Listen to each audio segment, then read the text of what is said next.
Doug. Go. Oh, hi. Hello, everybody. Welcome to, well, first off, it's February the 17th, 2019. That is what the voice you just heard would normally say. But instead, I'm going to say it because that was Adam Martin, editor-in-chief of Wrestleview.com, normally co-host with me here for Wrestleview Live, covering this show that you just watched, Elimination Chamber. But unfortunately, he was not able to take care of the show and stuff due to family reasons because, you know, family takes precedent over men in stretchy pants. Let that be known to everyone right now. So I am here alongside someone else who did watch the show alongside me, who actually wrote about the show, that actually reviewed the show on the really cool website that we do the stuff for. It's Wrestleview.com. That is Mike Tedesco. Mike, how are you? Hi, Doug. How are you, sir? Oh gosh, I'm okay. This is weird. It's good to see you. It's good to see you too. This is really weird.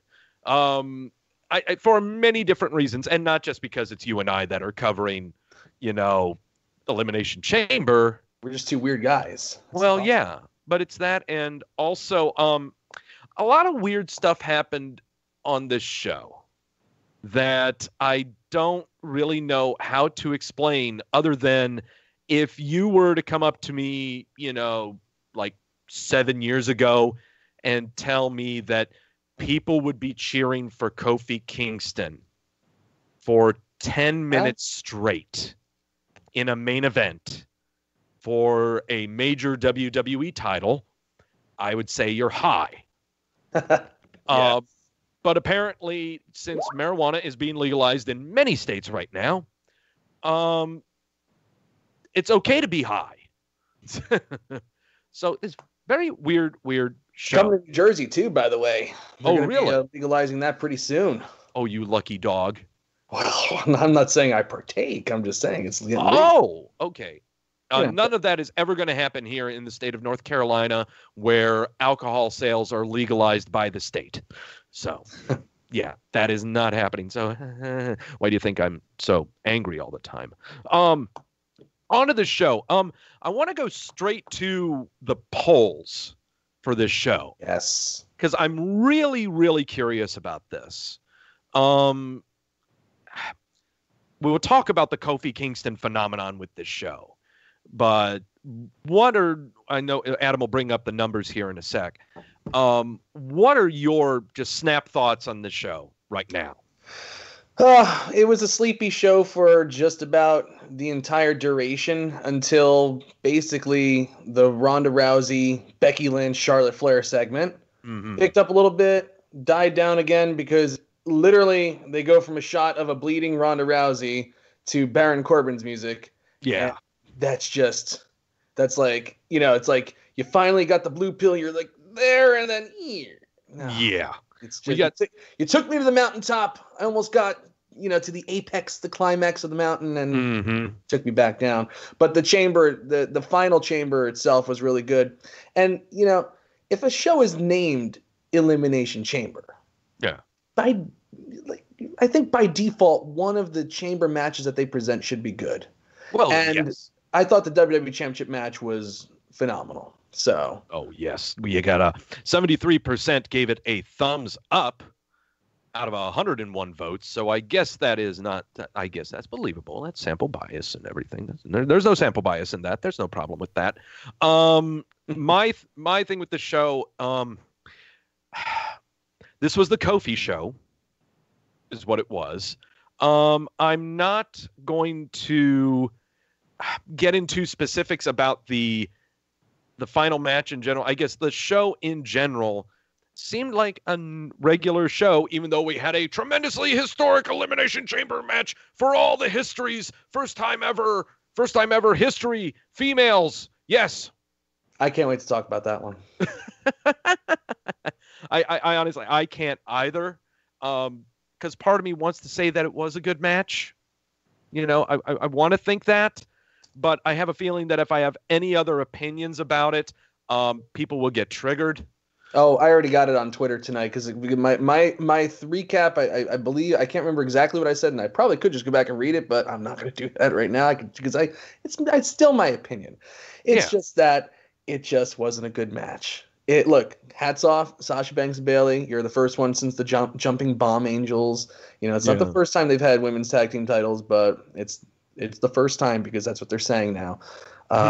But it wasn't a good match, and that really set people off. Somebody goes, "Oh, that's what your website always says." Yeah, except for like those Ronda Rousey matches that we gush about, and like Asuka matches that we gush about.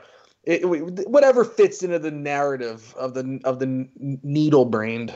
It's like, yeah, we're so sorry that we just don't agree with you. I know. That's exactly what I said to that person. I go, yes, I am sorry that I didn't enjoy the match that you enjoyed. I guess I should just keep my opinion to myself, right? Well, let's go ahead and just let's go and just start with that match, okay? We'll talk about Kofi in a little bit, okay? The women's tag team title elimination match thingy. Chock full of the spot that you would normally see in any kind of women's tag team match or tag team match in general, with everyone knocking a big move out of the park, out of the four teams. You got your prototypical Tower of Doom spot. You've got Nia Jax going through a pod because that's the only way that she could be eliminated from the match is, not knowing that people have peripheral vision. Yeah. I guess what exactly could have been done with this match to make it better, or was there something missing? Or I guess that's what I'm trying to figure out. I feel like there was something missing from this that would have made it really, really good. Throwaway, yes, Sasha and Bayley are going to win the damn titles, okay? But should it have been over Nia Jax and Tamina that they won the titles? Should it have been, by some other modes of storytelling other than Sasha taking a nap in a pod case for a while? I don't know. Something was missing. Something definitely was missing. I think part of it has to do with the fact that the clamoring for new championships took place very much in the deep interwebs and not with the general audience. It was missing an excitement factor from the crowd. I felt the crowd was sitting on their hands for most of the match. And even when Sasha Banks and Bayley won, they were kind of booing. And then they brought Charlie Caruso out to interview them, and they were just kind of sitting around waiting for the "you deserve it" chant. That's pathetic if you have to sit around and wait for it. That reminds me of when I used to be when I was in a band. At the end of the night, my singer at our last song, at the end of the night, he would literally go into the microphone and go, "One more song. You can't start the fucking chant yourself, goddammit. That's not how it works. You have the people. It has to happen organically. That's not how it works." In fact, they would eventually do it, and we would be stuck there playing another 3 songs at some dive bar in Red Bank that I wanted to get the hell out of in 2 seconds. I just wanted to let me pack up and go the fuck home. I had to drive an hour and a half, but it was missing that excitement factor. There's no established tag teams either, other than the Riot Squad and I guess Sasha Banks and Bayley. There's no depth. It just felt like, here, you want titles? We're going to do an elimination chamber and just throw a bunch of random people together.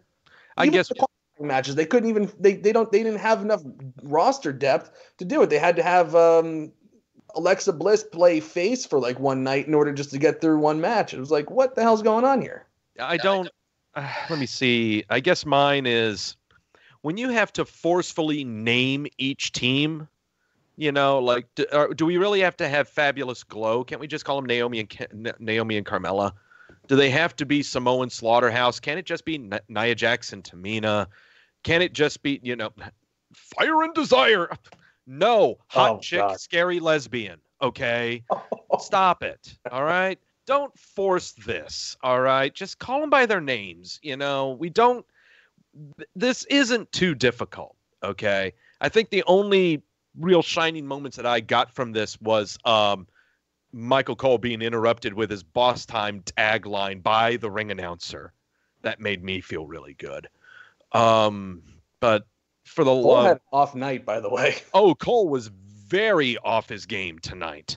I don't know if he's like sick or something like that, but he was like tripping on his tongue. It was a thing. Oh yeah, while Corey and Renee are just kind of making fun of each other left and right. And he also is in Texas. Maybe JBL visited him, and they had a few beers before. Maybe I don't know. Everyone in the chat, Jamel is reminding us that Tamina isn't even Samoan. So yeah, she isn't. Isn't Tamina's mom German? Asks CJ. These are the important questions that we need to ask ourselves when we are naming these tag teams. Should it have been Samoan Filipino with a German mom slaughterhouse? I don't know. That doesn't Whatever makes me come out on top in this argument. Yeah. I must show you my intellectual superiority. Okay, now here's the bigger question that I have regarding this women's tag team title match thing. It's now over. Sasha and Bayley have the titles.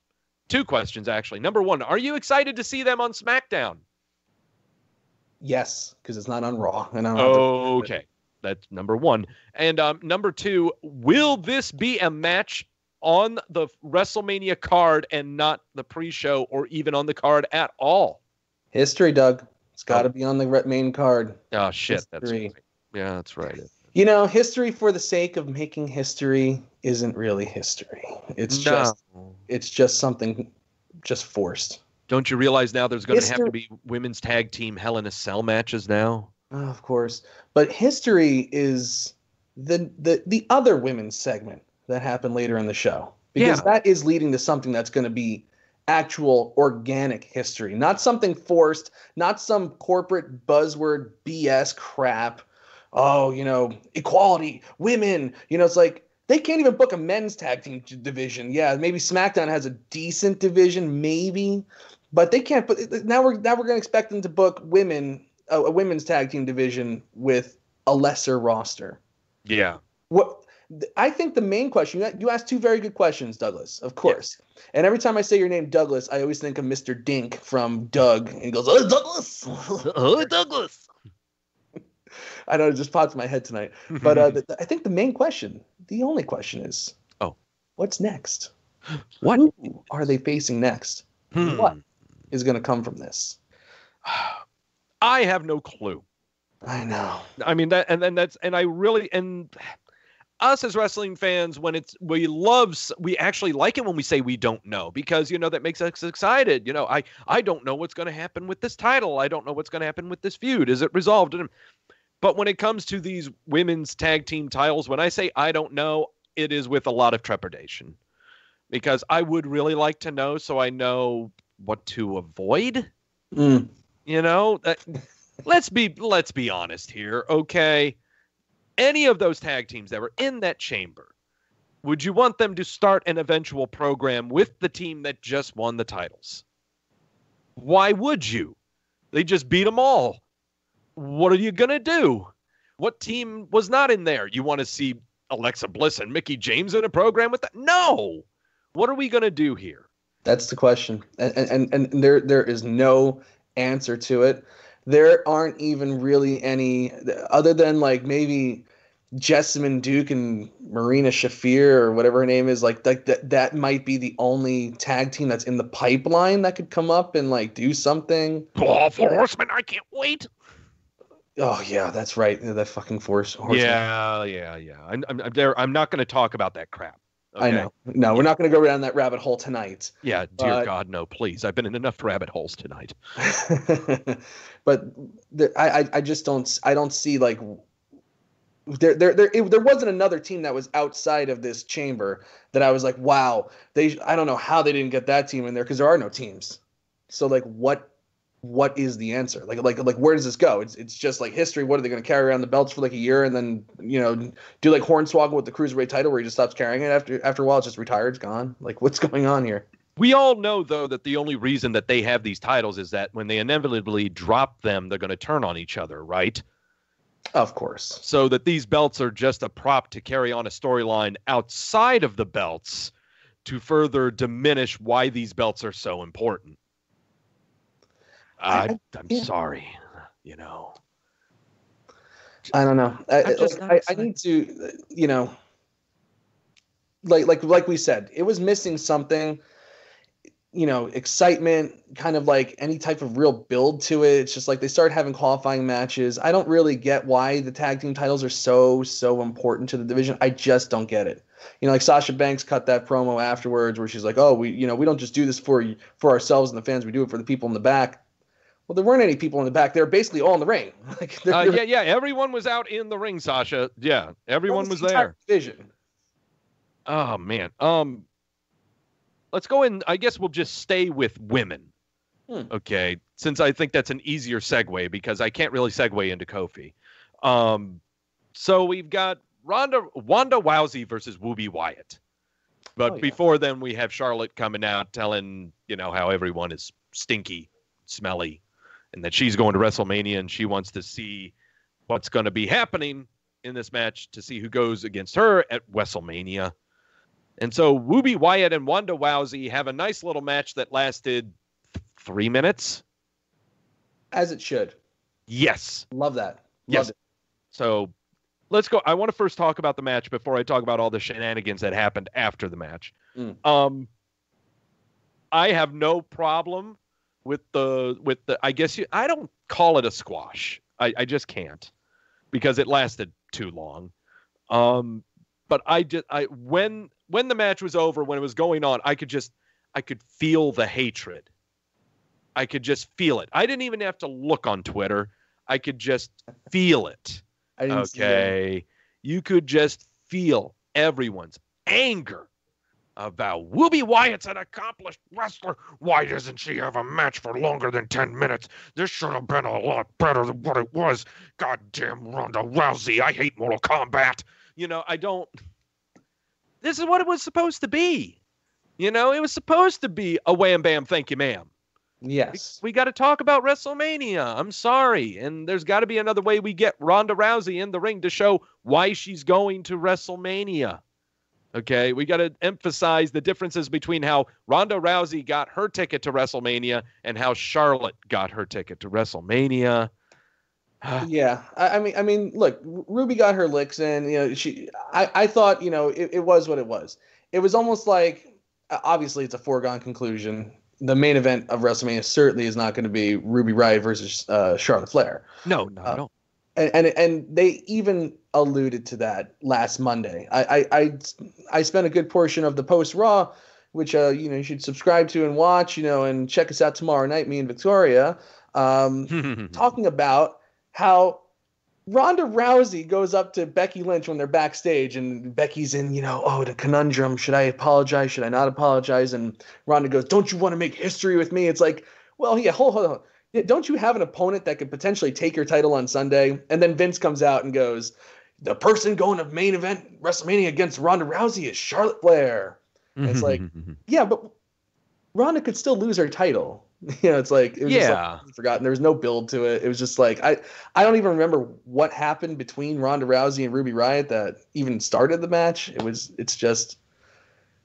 there. I think it was just because she was going against Liv. Offense in, she still saved face, and a 3-minute match isn't going to kill Ruby Riott. The Riott Squad is not top priority for sure in WWE right now. So no, not at all.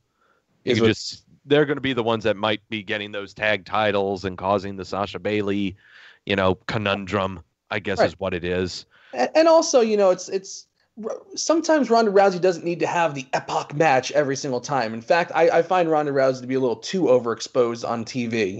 It's like, oh, we got to have her in tag matches and just, figure it out on the fly. 15 minutes on Raw main event. Go, figure it out. You've been wrestling since last October. Go, see what happens.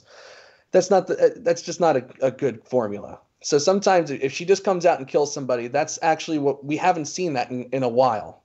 Yeah. We haven't seen a good Ronda Rousey squash.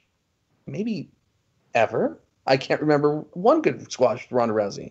It's always been epic matches. Oh, yeah. We have already got Rock asking the great question in the chat room. How does this not kill Ruby Wyatt? How is she alive? Well, no. Well, she's still alive, so no, that's good. I mean, who else can carve the character that the Ruby Wyatt character is other than Ruby Wyatt? I mean, that's a lot of tattoos and a lot of weird hair that we've got to put on someone if that were to happen. But that did not happen. The Ruby Wyatt performer, character, whichever entity that you want to believe in, is not dead. This match did not diminish her in every way, anyway, because she's going against Ronda Rousey. I'm sorry. If you are actually making Ruby Riott an equivalent to Ronda Rousey, to what basis can you do this? Examples, please. Who has she gone against to warrant that she have the title match with Ronda Rousey? I'm talking also in this fictional storyland sports entertainment realm that we're in, but also in real life. She wrestled the ghost of Jim Neidhart. Oh, that's right. She had the tables match. I did wish that Talia lost that match because I really wanted to see her plow into her own father through a table. I don't know why. That just sounded weird. Look, Ruby Riott is not the same as Ronda Rousey. Stop it. Okay? She does not deserve a 10-minute match or a 15-minute match. Ronda Rousey has been doing way more stuff. Is way more of a focal point than Ruby Riott is. I'm very sorry. But you can cue that up on your wrestling video game and do it for yourself and have fun doing that. But it ain't happening here, kids. That's true. There's especially in WrestleMania season, the hierarchy shows up in a big way. Yeah. And the hierarchy of where Ruby Riott falls is very low. So, and it showed tonight. Tonight was the night she needed to make Ronda look good. Now, it's not like Ruby was hip tossed and armbarred. She got in some stuff, and then she tapped out. Yeah. Simple enough. Simple little storyline. It's not like, it was almost like a fight where it's just like, she got caught in the armbar and it's over. Brock Lesnar lost his first UFC fight in the first round and tapped out. It doesn't mean that that's not the end of his career. He went on to have a very good mixed martial arts career. Sometimes fighters slip on a banana peel. It almost gives a realistic aspect to it because every match in WWE has to be long and drawn out. So to have a short match, sometimes people's minds explode, but sometimes it's not that bad. And then after the match, so first off, we will mention that, yes, Wanda Rousey dressed like Sonya Blade from Mortal Kombat, the best attire she has worn ever since being. It was good. I would love for, I think everyone would agree that she should keep that attire and just wear that throughout. That ain't happening. She's going to go back to what she was wearing afterwards. I'm sorry. But after the match, Charlotte Flair gets in the ring. She starts kind of smiling. They're all pointing at the sign. And then Ronda's kind of looking in the distance like, hey, Wanda, what are you looking at? Oh, it's Becky Lynch on crutches, dressed up like, I think, a comic book character of some kind. I don't know who. She's on the crutches, gets in the ring, and starts wailing on Charlotte with a crutch. Hands off a crutch to trying to be friends with Ronda Rousey. Hey, Wanda, why don't you have at it? You see, it's real easy. You just beat the tall blonde. No, instead, I'm just going to beat Ronda. So Becky's swatting away at Ronda and plowing her in the side of the head. I like the word plow tonight, kids. That's your word. That is my word today. Okay. Just destroying the side of her head with the top of that crutch, busting her open in a not a good way. Will she get stitches? Who knows? Stay tuned, kids. I'm sure there's a wrestling website that is at the Houston hospital to tell us all about the injuries right now. Things we learned from this post-match segment. Number one, Becky never played baseball. Her eye was not on the ball at all. She was just flailing away. I thought she was going to... The busting Rousey on the side of the head was actually the least that I was worried about. I mean, she was flailing away. I thought she was going to knock an elbow out, knock a wrist out. It was bad. I mean, and there were gashes all over Rousey from the flailing, the insert weird word here that I can't think of right now that she did with that crutch. It was a good segment, but man, was it scary. That's all I got to really say. That was a little scary. Yeah, it had to me. It had some throwback tones to the Survivor Series with Charlotte, pounding on Ronda with the kendo stick, just wildly and everywhere. Ronda had that big green bruise on the side of her face for like a while after that match, yeah. which was so awesome. It seems like they're kind of letting the women get a little more physical, and I can't say that I'm upset about that, but that also means that because they're letting them get physical really in a big way for the first time ever, that means they're not really experienced with the weapons, and throwing them. So I think that had something to do with it, but it also just gave it a realistic, organic feel as well. It didn't seem like, oh, I'm protecting, my foe and this and that. It's just like, I'm pissed off and you're the dick that's screwing me here. And, it's like, just go, just unload. That's how it happens. It was nice though, because I was really kind of disappointed on Monday. Not with the storyline itself. I like the storyline, I like where it's going. And I don't particularly hate the Charlotte inclusion in the match. But I didn't like that Becky not only apologized, but then was outsmarted by the heels as well, and then removed from the match. It was just like a double whammy. Yeah. And tonight, it was nice to see her get her heat back in a big way, in a big moment. And this angle, I was watching it, and I looked over at Victoria. I was like, God, I can't wait for WrestleMania. I have my tickets ready to go. I can't wait to get there and see this damn match. I'm just wondering, okay, so how are we getting Becky into this? She's going to go against Charlotte over in Fastlane, and if she wins, she'll get in the match. Okay, that's put in right there. Keep in mind that this triple threat that they're inevitably going to have at WrestleMania is no DQ.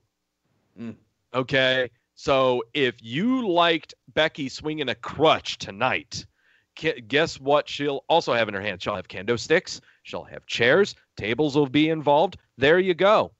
The only downside I want to give with this post-match segment that happened, Ronda was the refs around Ronda after she got pummeled by this crutch were trying to tell her to stay down because Ronda kept trying to pop back up. I mean, she was trying to pop back up a la David Flair from the old Nitro days, to where he would just get pinned after getting beat savagely, and then he would just pop right back up after the end of the match. This has always been Ronda's problem with me, is that she's too fast. She's just too fast. Her promos are delivered too quickly. She's too fast in the rings. She's too fast in thinking about anything. Okay? She needs to slow down. And also kind of think about where the hell you are right now in this match, or whatever we're in right now. You just got beaten severely with a crutch. Okay? Stay down.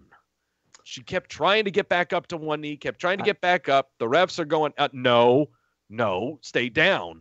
So, and finally she kind of rolls out of the ring, and then I don't know if she ever noticed that she was busted open herself, but she made sure to have that gash facing out that way for the cameras to get full view of it. Oh, yeah. All right. And make sure you've got that pouty, grimacy look on your face, too. I have to say, I think that's part of the thing that I like the most about her, almost. Oh, okay. And I'll explain why. Sure. It's just like these UFC, these people from UFC come in and they know what it's like to get your ass kicked. Yeah. And so sometimes, like, when things like this happen, I think that she almost like snaps into like fighter mode, and it's like, oh, I'm hurt, I got to get up and I got to like grab an arm and just fuck somebody up. Sure. And she can't. So it was almost like she got up and it was almost like she was signaling to Becky, like, well, if you're going to lay me out, you got to make it look really good and give me a couple extra whacks and, hit me in the head or whatever. It has to look good almost. And she, I think that's endearing to to me for that. Mm-hmm.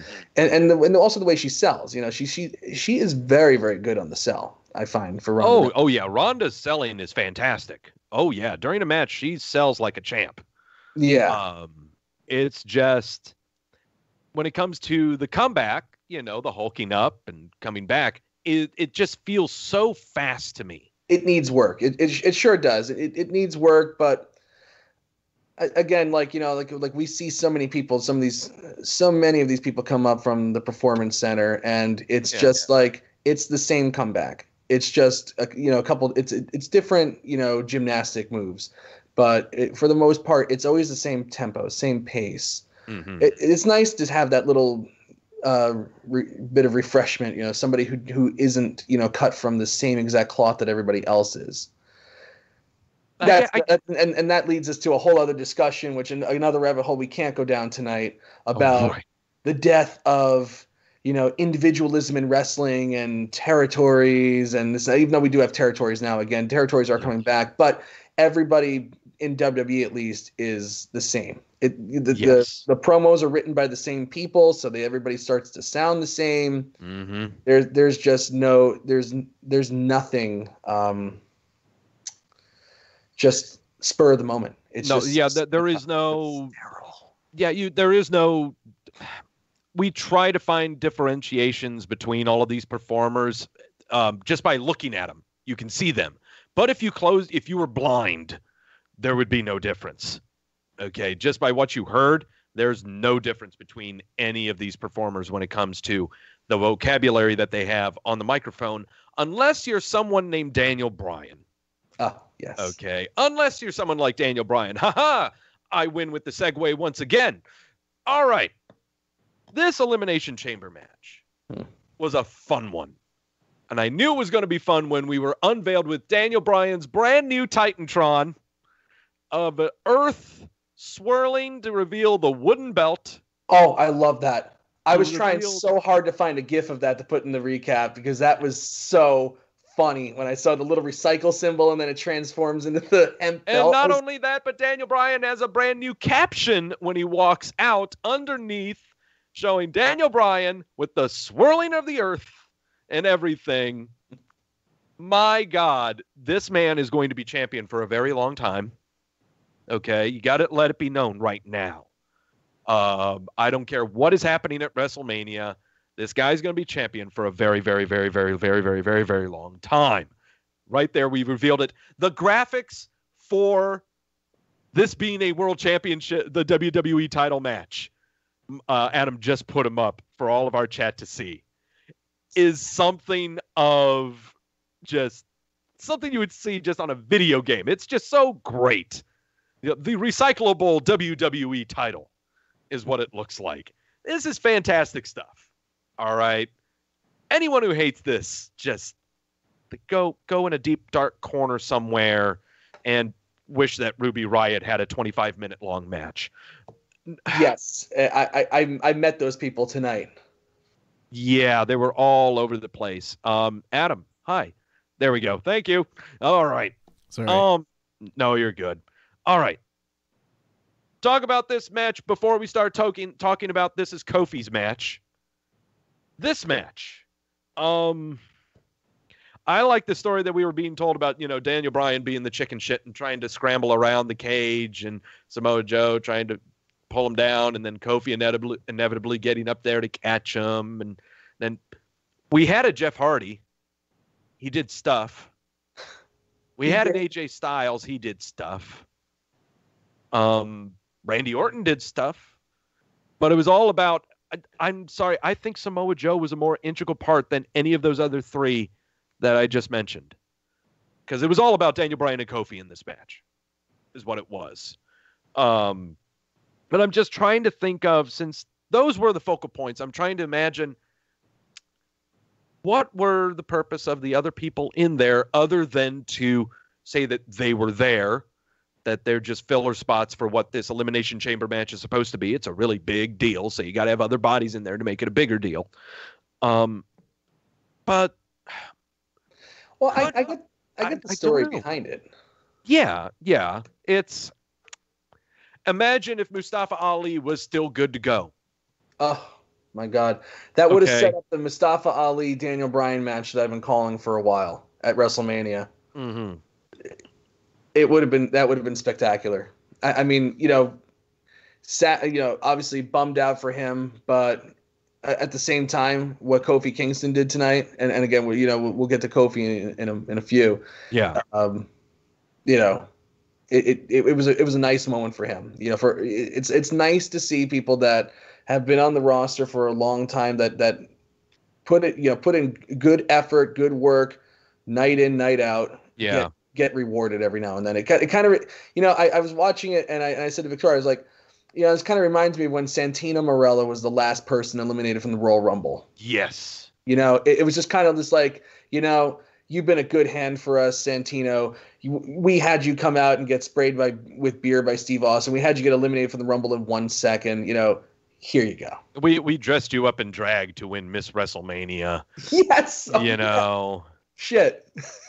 We've had you, put your hand in a sock to say you had a snake, and Jinder Mahal put it in a trance. We've even had the great Khali put it in a trance. I totally get, giving Kofi the spot, and giving him this match. I totally get it. But while I'm watching this, and we seriously got like a good 10 to 15 minute match within a match between Daniel Bryan and Kofi Kingston after the other 4 were eliminated. I kept sitting here going, if Ali was good to go, would he have been given this much time with Daniel Bryan?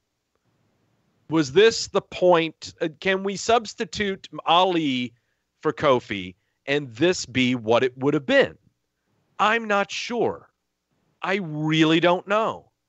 And I also feel like because of the Ali injury, this show ended quick.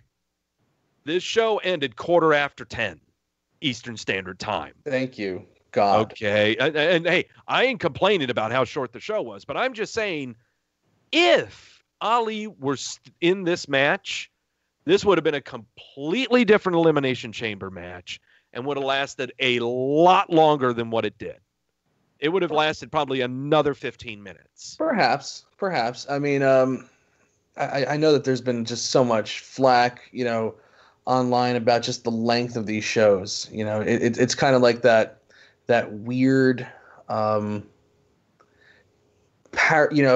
this weird alternate universe of wrestling where Vince starts up a football company, XFL. He starts a football brand because he has determined that football games are too long. Right. But with wrestling, we can't have it long enough. That's this like weird paradigm that we live in.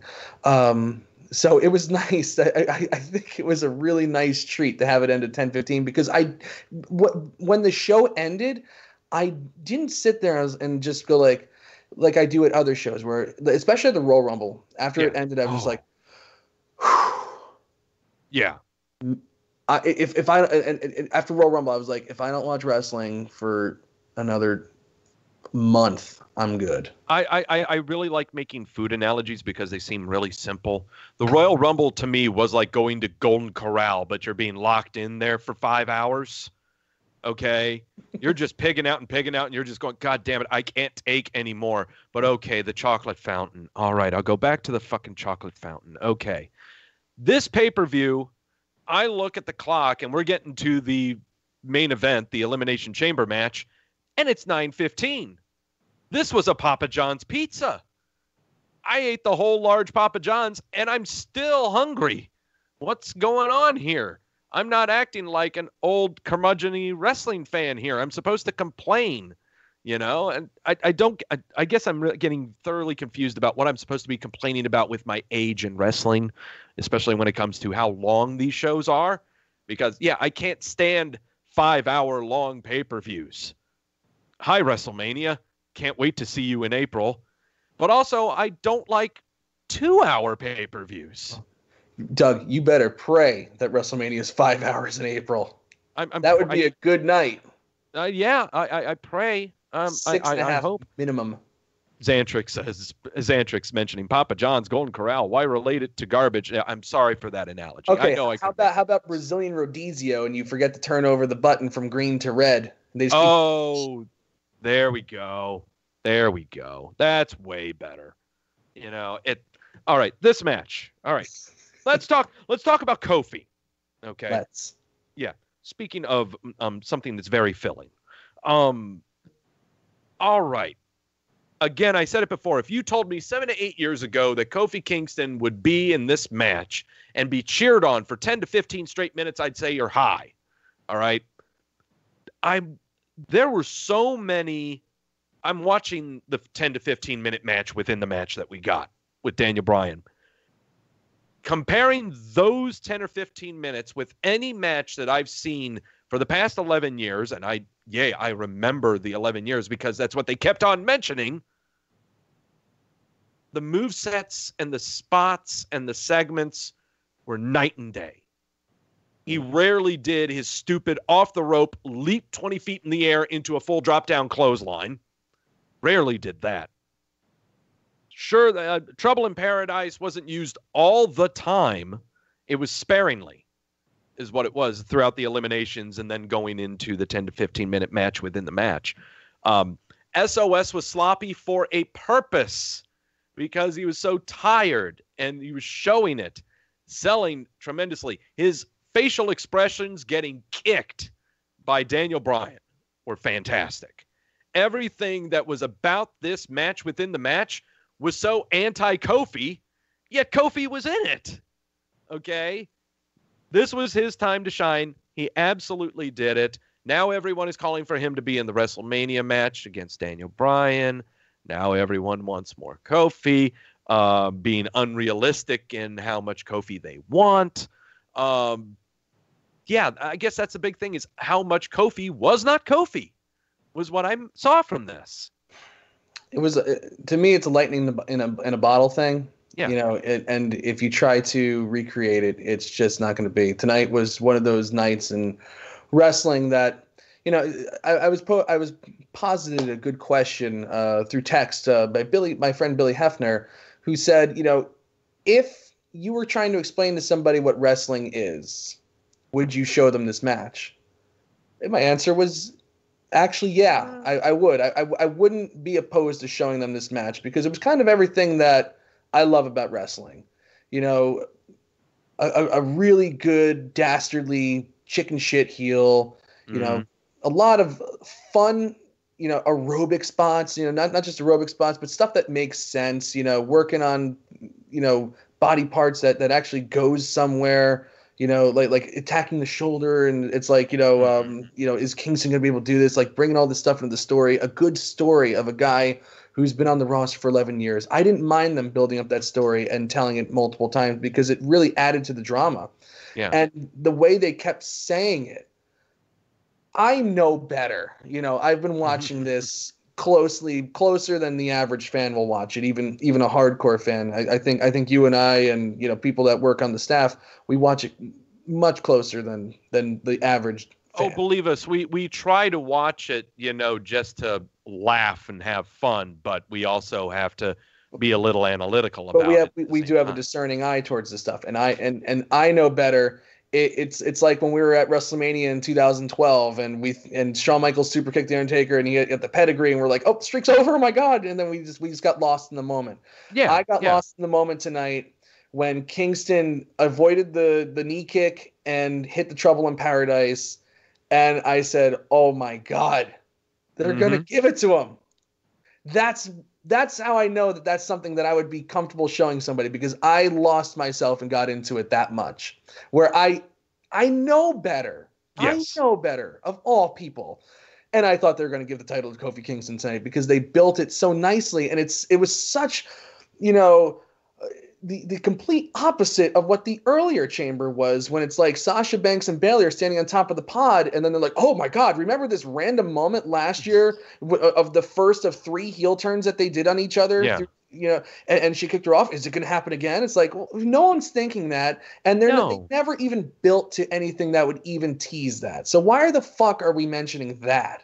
But this stuff made all the sense in the world. That's where I had my problem with the tag team chamber compared to this one, because this one actually had a story and stuck to it and didn't try to force something that wasn't there. Right. Everything that happened in this match was organic, and it just got me excited watching it, and got me so just happy that like, you know, I got the call from Adam tonight to like recap this show, so I could to you know, talk, you know, just recap a great match. At the end of the day, I love recapping. I love what I do, and I want to enjoy myself while I'm doing it, and I really did tonight. Tonight was just a great night to be a wrestling fan if you were watching that match. No, for that match, I guess when I lost, I did. I mean, I'll admit, I kind of lost, and I don't really lose myself when I watch wrestling. I more laugh at anything else. That's what I do. I just laugh, you know. I kind of crossed that line when Kofi hit the Trouble in Paradise when Daniel Bryan was trying to go for the 5th drop kick into the corner. Tried going for the 5th drop kick. Kofi hit the TIP, and I'm going, oh, wait a minute. And then he kicks out, and I start laughing at myself. I'm laughing at myself going, oh, shit, I almost went there. Crap, I'm eyeballing the bag of Cheetos that's in the kitchen. Oh, boy, no, we cannot cross that line. Keep having the discerning eye, Doug. Don't get lost, okay? They got to the top of the pod, and on top of there, they're going like, oh, they're going to suplex, and, you know, losing yourself, you would be, oh, God, this is going to be magnificent. Wait, they're in the middle of the pod. They're too far away to really do a suplex out. Wait, they're doing a wide-angle shot here of inside the case. Is someone going to pop out from underneath the case right now to really end this and protect everyone involved? Nope, they're just going to get off the case. Oh, Kofi's going to leap off the case. Okay, that's the end of the match. He just missed. Right. You know? And so I guess it's where you cross that line, but then you quickly come back in. Adam showing the spot of Jeff Hardy going off the pod and doing the senton on AJ's back. AJ also had one spot of his doing a phenomenal forearm to the back of Daniel Bryan's head when he was trying to be a spider monkey, climbing up the cage. Randy Orton had some nice little RKOs. One on AJ Styles when he was trying to go for a little 450 thingy probably and missed. An RKO out of nowhere. Randy Orton just doing this RKO thing out of nowhere, I've got no problem with. Samoa Joe just being Samoa Joe. You know, just sounding angry, doing angry stuff, trying to make sure that his hand was doing some interdimensional teleportation through Daniel Bryan's chest. Oh, nasty. I love that. Samoa Joe basically was watching the debut of Walter going, you know what? I can do that too. You know, hold my beer. Yeah, hold my beer, Walter. I got this one. Okay. If all of you don't know what Doug Walter, who is this? Go to NXT UK on the WWE Network. Watch his debut match that happened about 2 weeks ago. Holy shit. Your chest cavity will cave in. Okay. But again, Samoa Joe doing Samoa Joe things. I think he is now the new Randy Orton when it comes to me doing Randy Orton things. Samoa Joe now does Samoa Joe things. Will he ever get a title? No. Stop bitching and complaining. I'm talking to people on the Twitter. Yeah. Sorry. Not everybody needs to have a title. No. I could say that. Some of the all-time greats never got the big one. Yeah. But, yeah.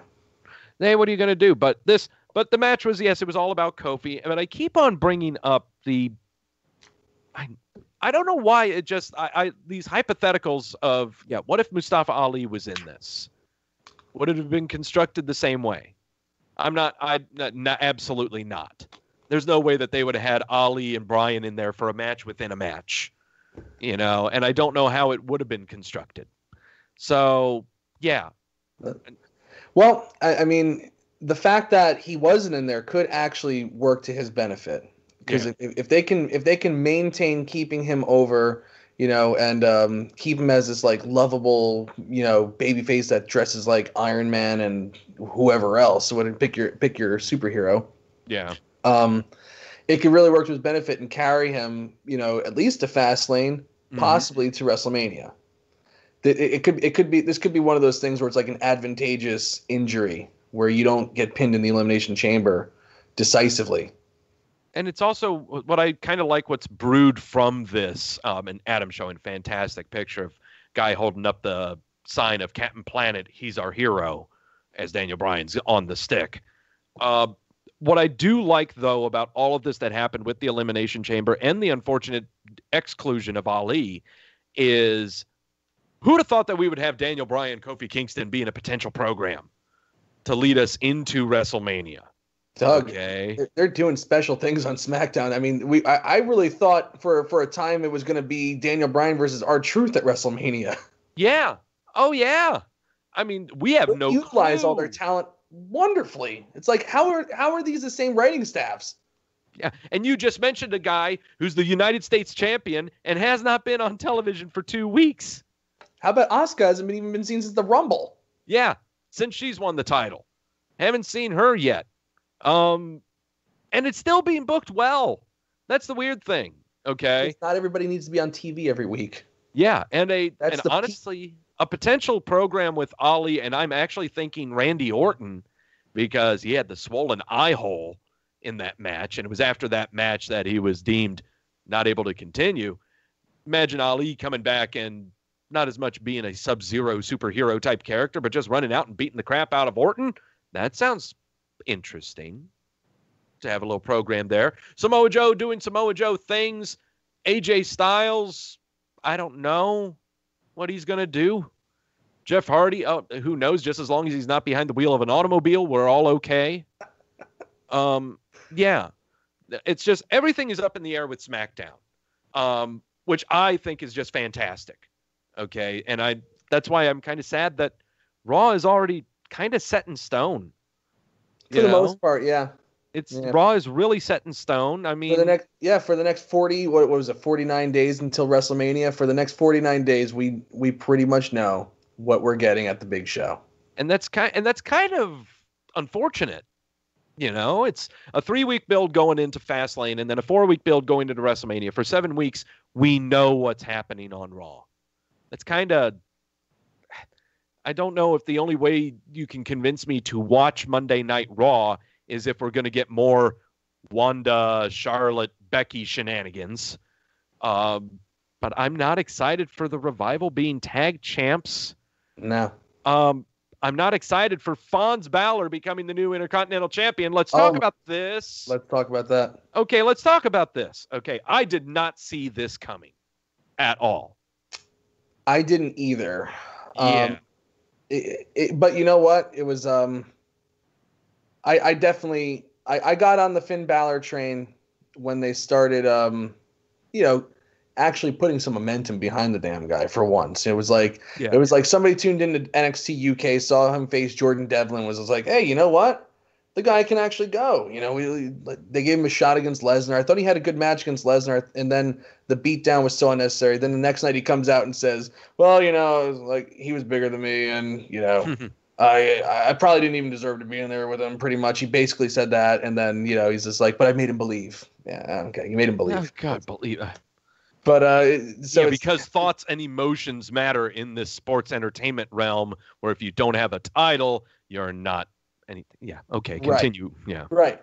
And but unlike Dolph Ziggler, who would get a start and a stop, and it would be a long time between start and stop. At least like when they stopped Finn Balor, they started it up again. It seems like tonight, but again, it wasn't like they were fully behind him either.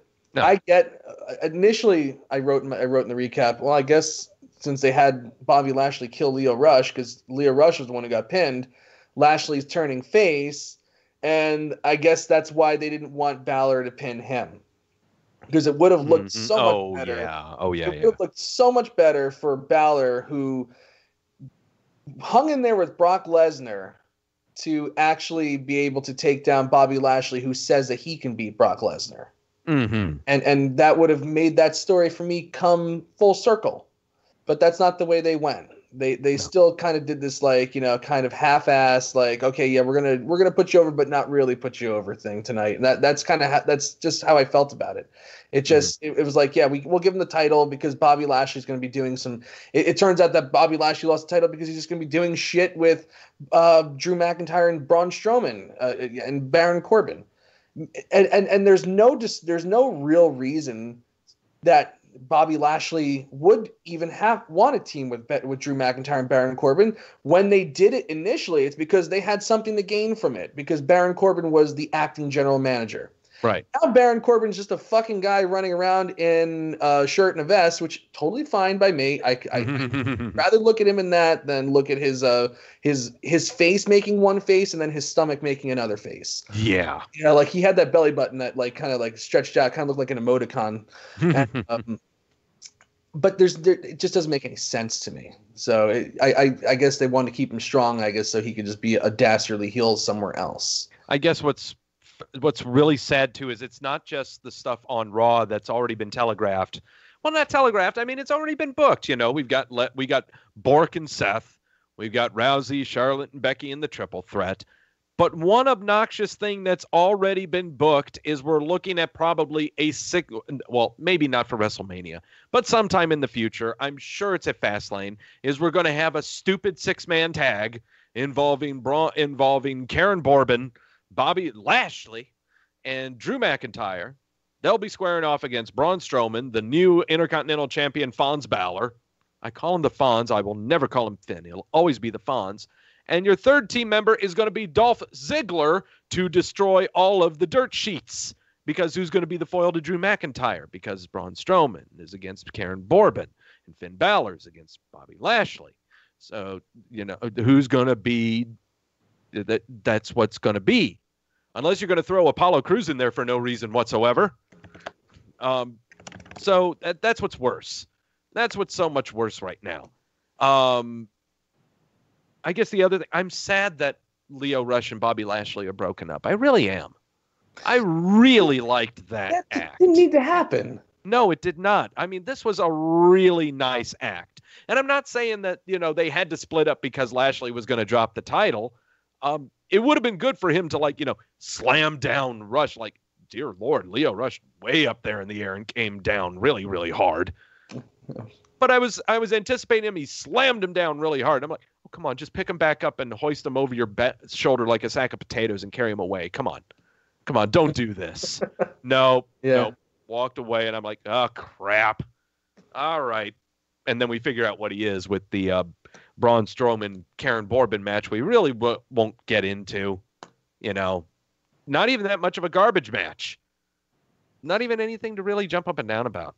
It just didn't get me excited. And it's like, last year, around this time, you think about Braun Strowman and you think that guy was red hot. And that was the one that was like, when they had the Elimination Chamber and Roman Reigns beat him after Strowman eliminated literally everybody else in the chamber. And, they still gave it to Reigns. It was like, man, it's like, why don't they ever go with the hot hand? Why did they waste the hot hand? And then they had him team with a 12-year-old, which is fine, whatever. It was cute, but yeah, it's not, when you've been watching this guy, tipping over ambulances and doing all this crazy shit, it should be building to something, not a tag match with a 12-year-old. Right. And now it's again, they tried to heat him up. They initially teased him against Lesnar, had no intentions of pulling it off. And now he's, again, another WrestleMania season where he's way less hot than he was last year after one bad heel turn and then trying to turn him face. And then he got injured and then the teasing him title match that never happened. And he gets beat up at Saudi Arabia, all that stuff. It's whatever. And here he is. He's going to be in a nothing program again. He's going to be probably putting Drew McIntyre over, which is fine. Drew McIntyre is great, but yeah, that's just fine. I mean, booking it right now, Braun Strowman being sent to SmackDown. Right now, saying it. Because we know post-WrestleMania, there's going to be the Superstar Shakeup show that's going on in Montreal because it'll be international per the WWE reports and booking of it and everything.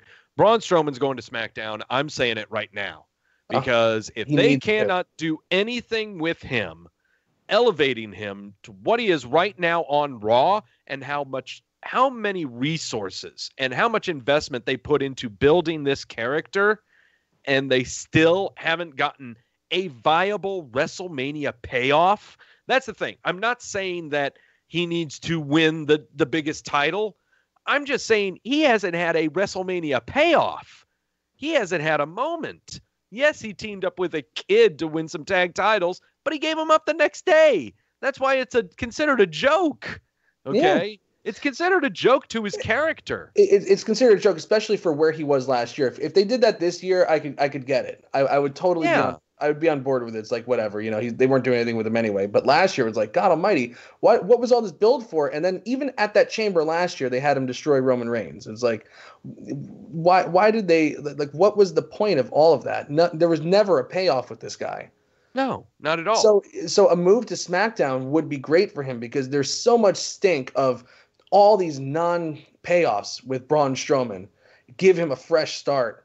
And on SmackDown, he'd have time to shine. He'd be a big fish in a small pond, of guys his size, of guys literally small fish. Yeah, literally. Compared to him. Like I would love. Oh my God, I'm thinking about it right now. I'm starting to salivate at a Braun Strowman Daniel Bryan match. Oh God, I'll take him and Daniel Bryan. Him and Samoa Joe again. Yes, please now, quickly. Him and AJ Styles. Holy shit, I'm hard.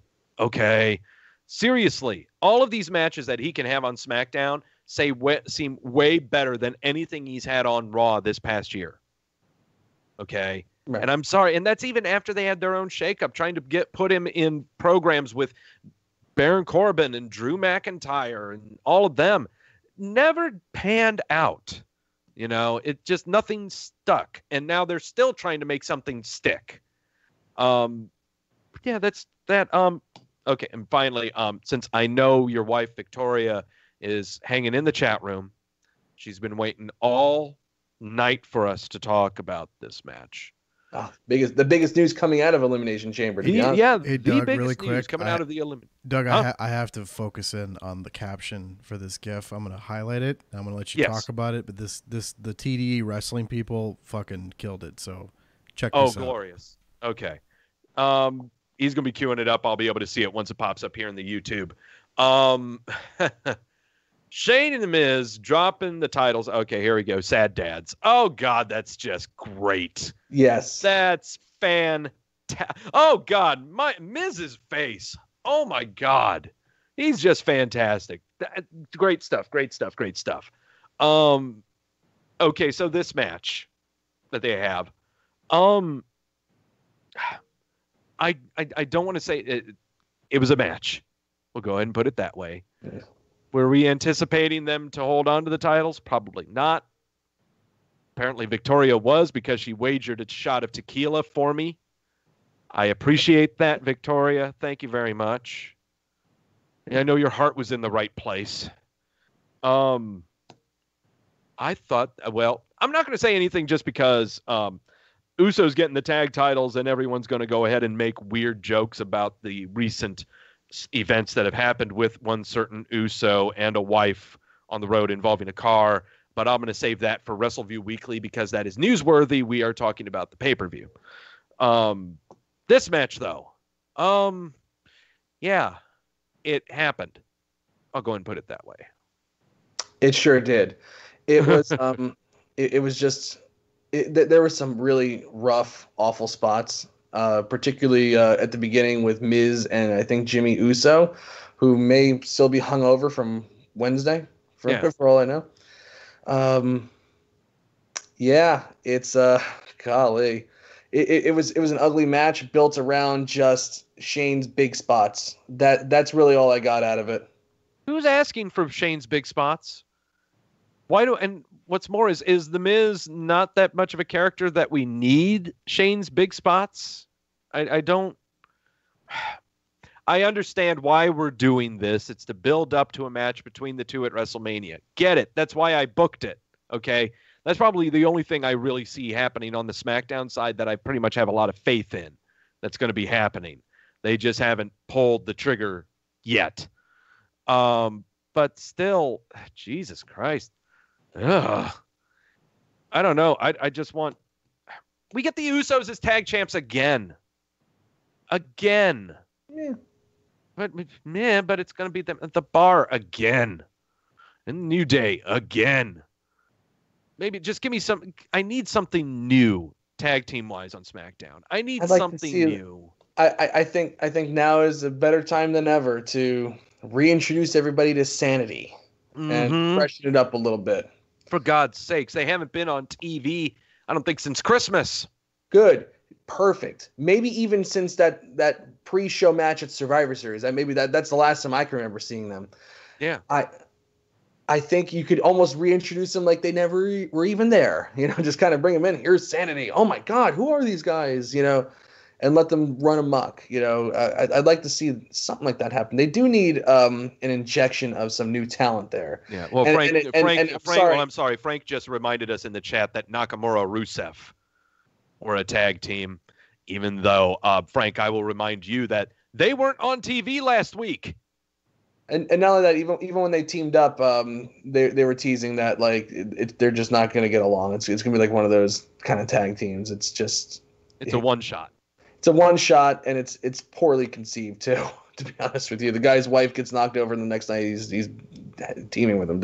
It was just one of those random teams, I guess, just thrown together. Right Whatever. Now, there's a lot of stuff that we don't know what's happening on SmackDown, and it's like half and half. Okay, it's not as much as Raw. Okay, where Raw we know what's happening, but on SmackDown there's half of stuff that we don't know what's happening that we are really excited about. Then there's another half of stuff that we're just really depressed about that we don't know what's happening. Yeah. I gotta say, this it's kind of stunning that all this stuff that we've talked about, they had all this big infusion of talent that came up from NXT, right? Oh God, yes. Can we How many of them factor into plans even up to next week? No. Yeah. Can we talk about how great a cameo Lacey Evans made on this show? How she fucking trolled everyone. Great. Yes. Great stuff. That's how I knew that they were actually short on that they maybe wanted to go a little longer on time, where they just okay, let's send Lacey Evans out there and stretch this show out a little bit, because we're gonna if we don't send her out and show a couple more video packages, we're gonna be done by 10 o'clock. That's no good. Yeah, let's just make sure we the Special Olympics are happening in the Middle East. Well, we got to tout both of those, so we got to do that. Yeah.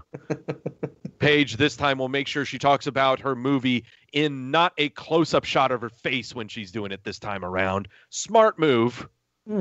Smart move. Yeah. Again, it's just so amazing how short this show was. Yeah. I don't know.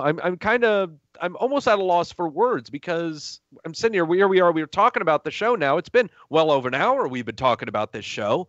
And holy crap, our show right now is almost half as long as the pay-per-view we're talking about.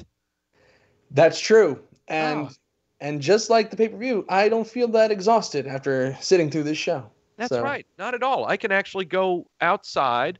I'll have I can finish up my one beer here. And I know my girlfriend will love it, because she'll be able to go to bed at a decent hour. Oh, God, Adam reminding us of how great Paige looked in that close-up shot. Oh, God. Ugh. Paige here. Oh, yes, you are. Ooh. All right. Let's see if we can get some look at the poll one more time to see if any thoughts have changed or if any numbers have gone up or down. I don't know. Last we saw, we had 102 people voting, and there was about a 72% liking of the show, because yay, Kofi. Let's see. I'm looking at 69% thumbs up, Doug. All right. 69. Yeah. Could everyone everyone just stop voting right now.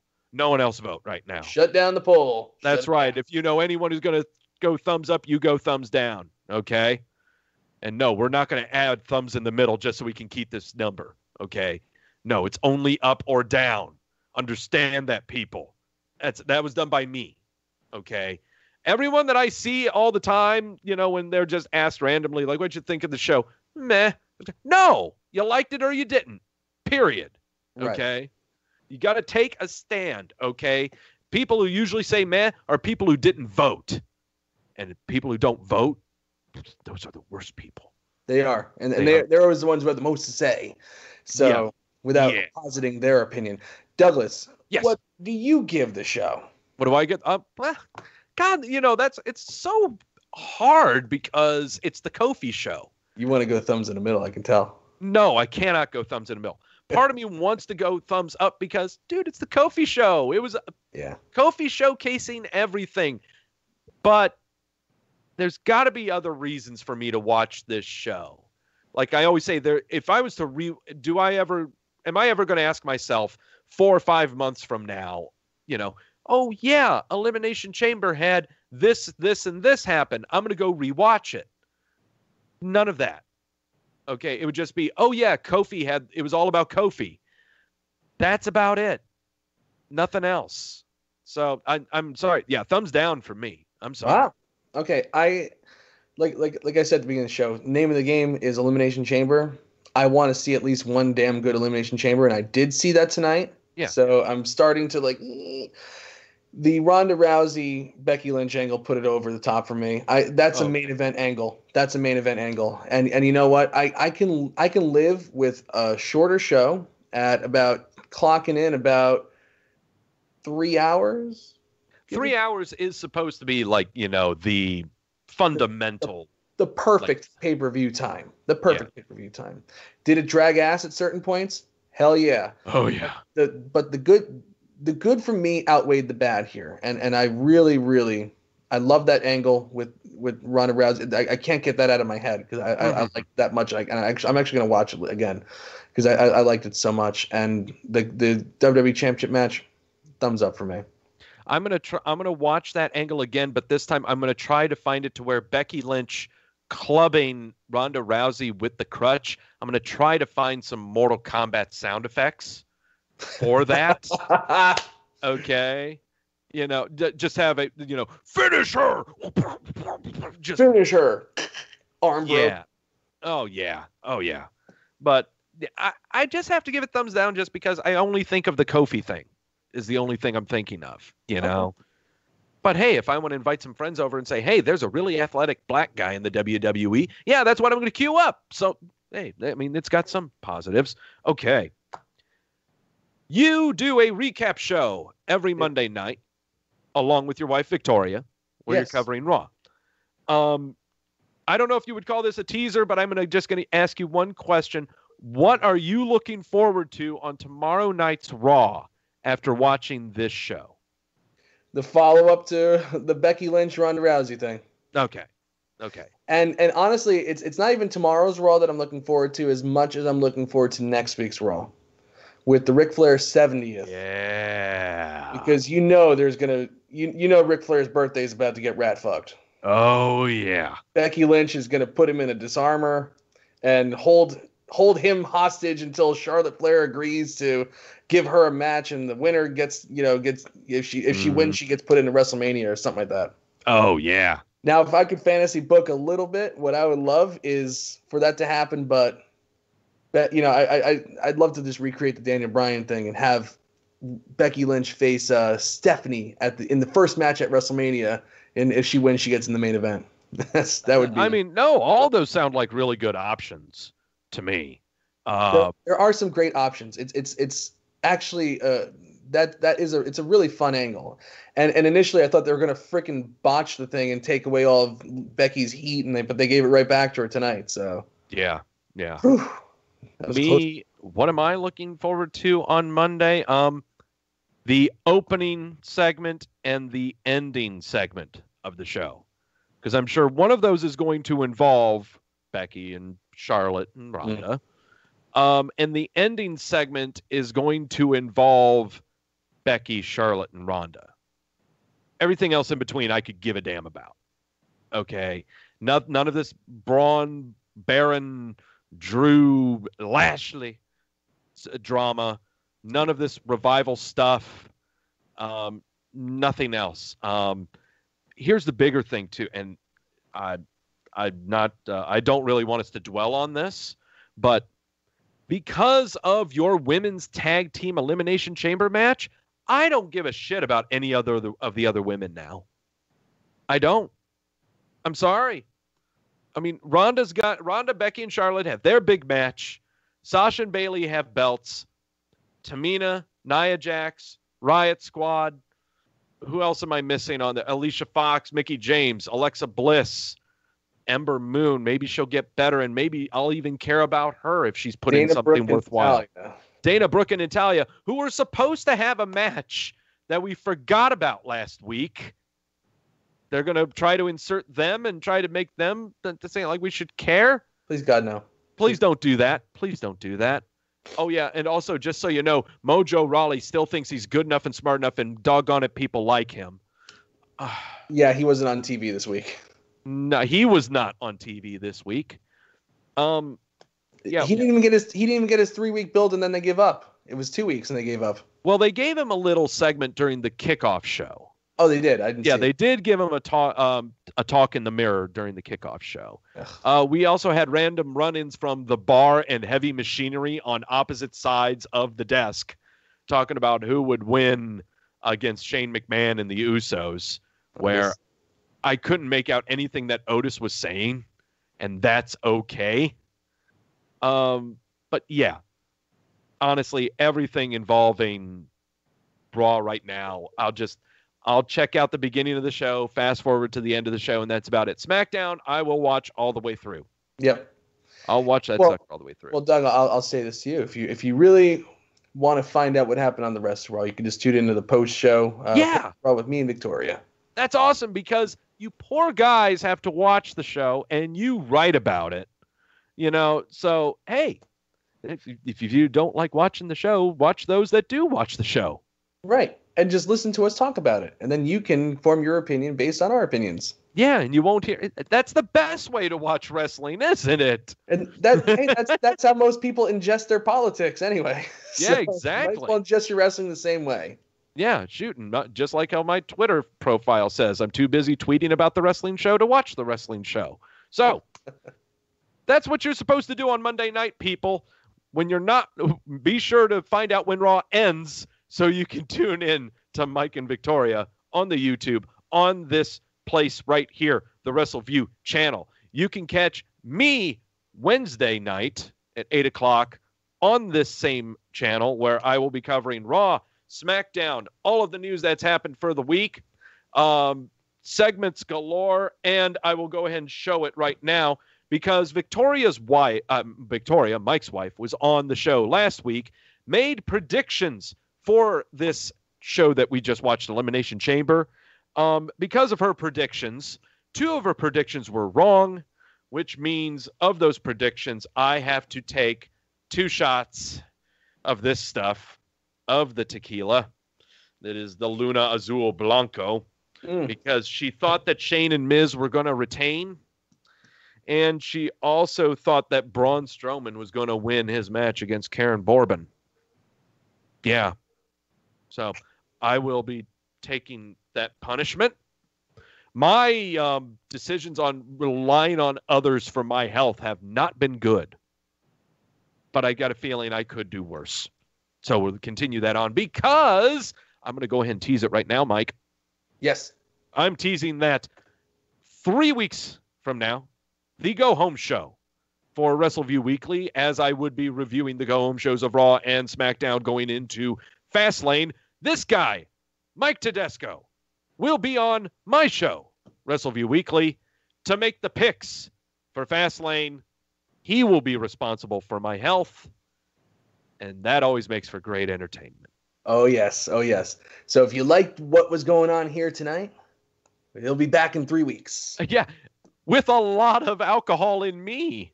So how does that sound? I might even indulge in a little adult beverage myself. Who knows? What would you imbibe? I imbibe. I'm a big fan of Sam Adams. Yeah. And Blue Moons, but I have to have an orange peel because I'm a fucking You fruit the beer. I do. Yeah, you fruit the beer. Yeah, it's the only way to do it. With Blue Moon, at least. Yeah, there are other ways you can do it. You can pour it in the trash. No.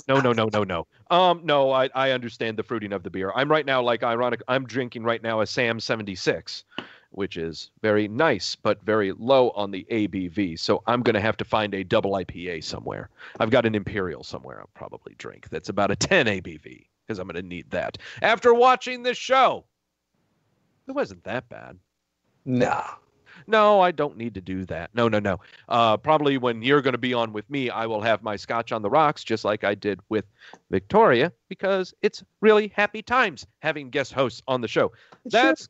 Yes, that's going to do it for this show. Thank you, everyone, for showing up. Everyone in the chat room right now, say who you are, or just text something so I could go ahead and say who you are. Rock, Torkman, CJ, Victoria, who'da thunk it, Nicholas, Quentin. Who else was in there? Oh, my God, there's an Adam who's been silent the entire time, just waving to you guys.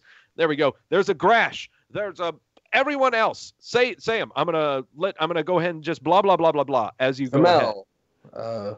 Jamel, yeah, I just said Grash. Everyone, say hello so we can tell you goodbye. Shifty, Nafis, Sadat. Is that Nafis, or I'll just call you Bob?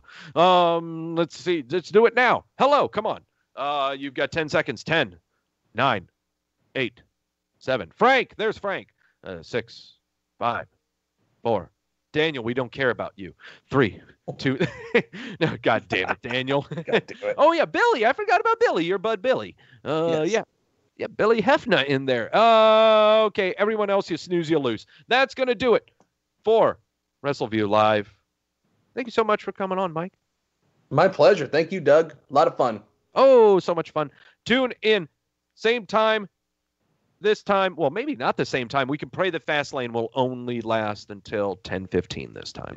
Hopefully it stays in the fast lane. Yeah, seriously. Don't go doing 45 in the left. You're supposed to do 75.